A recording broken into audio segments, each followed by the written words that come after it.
camera is wobbly. I didn't bring a tripod, but I was compelled to do this. Every year, 2 times a year, I think, even though we have 4 seasons, there's 2 times a year we have drastic change.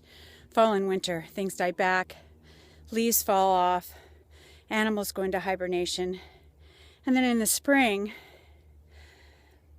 the trees magically come back to life and things sprout up from the ground and the animals wake up and babies are born. So whether we like it or not, we go through drastic changes throughout our life.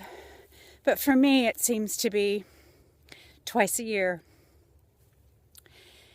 And I'm coming to you from the middle of the hayfield of the Haas Ranch. And I'm going to turn the camera around as I speak.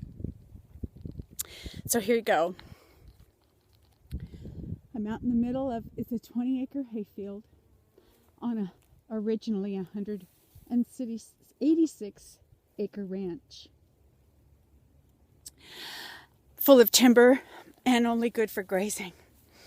But I remember, I've been thinking about, my parents are gone and my sister is gravely ill. And there was only the 2 of us. And my dad only had girls, so the last name of Haas will not live on. And it appears I didn't know how to fix that, because I had boys and none of them have the last name as a middle name.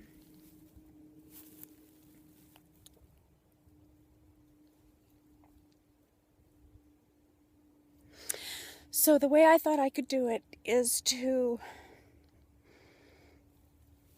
I gotta sit down.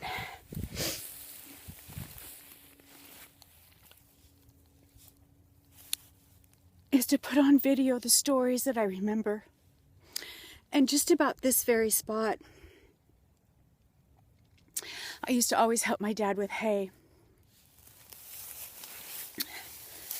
Maybe this is better. And I was his boy. I was his hay hauler. I helped him with the cows. Helped him with the fence. So there was one summer we didn't have anybody to help. And so I conned some of the boys into the grade school. I was in grade school, into helping. And they would laugh at me and say, "Oh, you can't buck those bales. No, you can't do that." I go, "Yes, I can. Yes, I can." So, granted, my dad did not bale 120-pound bales.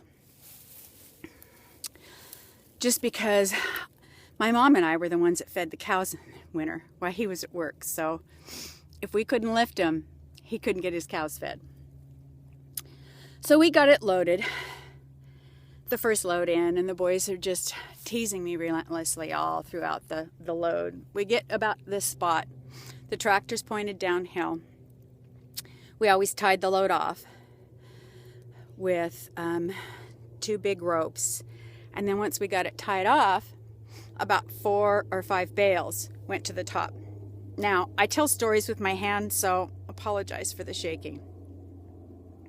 I should really have a tripod so I could really move. Anyhow, Dad got it built, got it tied up, and said, "All right, I need 4 more bales up on top." And these boys, it was about 3 or 4 of them, tried with all their might, all their brute force, and they couldn't get it up. So he said, "Okay, honey, do it." So I picked those bales up and boom, right to the top I went, one after the other. I wish we had had video cameras then. The boys' jaws dropped. My dad is laughing his freaking ass off. And I'm just going, ha, ha. You know, I knew then that it wasn't brute force that got it up there. It was finesse. It was getting it there. It was knowing how to do it, not how strong you are and how determined you are. And I didn't know I couldn't do it. I only knew I could get it up there. That's something that Dad instilled in me, and I forgot somewhere along the way was you can do anything you want. And anyway, that's just one story that I want to make sure that I leave a legacy, because my dad sure has left a wonderful legacy with me. So until next time, thank you for listening. I love you, Daddy. Bye.